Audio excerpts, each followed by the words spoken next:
रूस के अंदर भारत के विदेश मंत्री ने पाकिस्तान की उखेड़ी पक्खियां। एससीओ के मंच पर जयशंकर की दो टूक। दिल्ली धमाके का मुंह तोड़ जवाब दिया जाएगा। पाकिस्तान के विदेश मंत्री के सामने बोली बातें। जी हाँ दोस्तों, रूस के मॉस्को के अंदर वैसे तो टेम्परेचर 5 डिग्री सेल्सियस का था, लेकिन भारत के विदेश मंत्री ने जैसे ही बोलना शुरू किया वैसे ही टेम्परेचर बढ़ने लगा। भले ही भारत के विदेश मंत्री की स्पीच 5 मिनट की थी, लेकिन बिना किसी लीपापोती के उन्होंने पाकिस्तान के विदेश मंत्री के सामने बैठकर ऐसी भाषा में जवाब दिया, जिस भाषा के चलते एससीओ के जो सदस्य देश थे वो भी हैरान रह गए।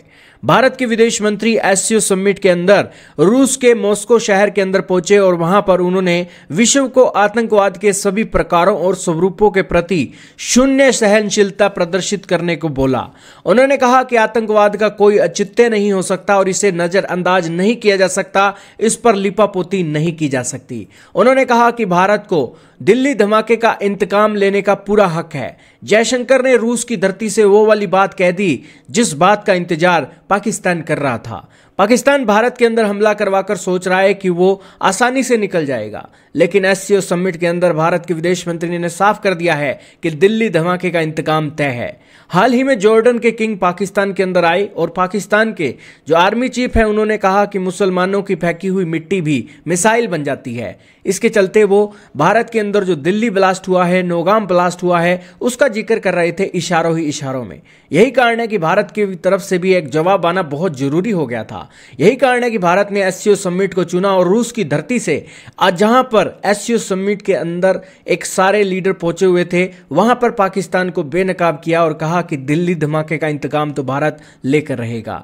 भारत के विदेश मंत्री ने कहा कि आतंकवाद को कोई सफाई नहीं दी जा सकती, इससे मुंह भी नहीं मोड़ा जा सकता, ना ही पर्दा डाला जा सकता है। उन्होंने आगे कहा कि भारत को आतंकवाद के खिलाफ अपने लोगों की रक्षा करने का अधिकार है और वह इसका इस्तेमाल करके रहेगा। जयशंकर का यह बयान ऐसे वक्त में आया जब लाल किला मेट्रो स्टेशन के पास जोरदार धमाकों में 13 से भी ज्यादा लोगों की मौत हो गई और कई लोग घायल बताए जा रहे हैं।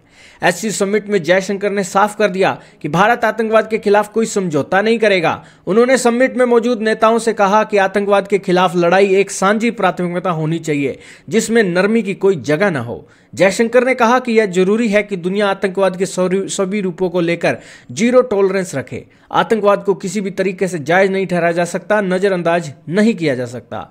विदेश मंत्री ने कहा कि ये एससीओ के समिट को आप देखिए कि एससीओ का समिट बनाया ही इसलिए गया था ताकि 3 तरह के खतरों को एक चिन्हित किया जाए। जिन 3 बुराइयों को यहां पर एक रखा गया था उसके अंदर अलगाववाद, चरमपंथ और आतंकवाद था, और ये तीनों ही खतरे आज के समय में पहले से भी ज्यादा गंभीर हो गए हैं। उन्होंने इस पर जोर दिया कि दुनिया को आतंकवाद के खिलाफ अब जीरो टॉलरेंस दिखाना होगा, क्योंकि भारत यहां पर आतंकवाद से बहुत पीड़ित है। और उसी पीड़ित के बीच उन्होंने एससीओ समिट के अंदर पाकिस्तान के विदेश मंत्री के सामने ये बात बोली, जिसके बाद पाकिस्तान के विदेश मंत्री का चेहरा उन्हें एक हैरानीजनक बात देखने को मिली कि वो अपने चेहरे छुपाते हुए दिखाई दे रहे थे। तो खैर, जब आतंकवादी पाले हैं तो भारत के विदेश मंत्री उनके सामने सारी क्लैरिटी के थ्रू बोलते हैं, तो दोस्तों उनका चेहरा तो फिर छुपाने वाला होना ही था। आपका क्या कहना है एससीओ समिट के अंदर भारत के विदेश मंत्री ने जो पाकिस्तान को संदेश दिया है उनके सामने बैठकर? कमेंट सेक्शन में जरूर बताइएगा।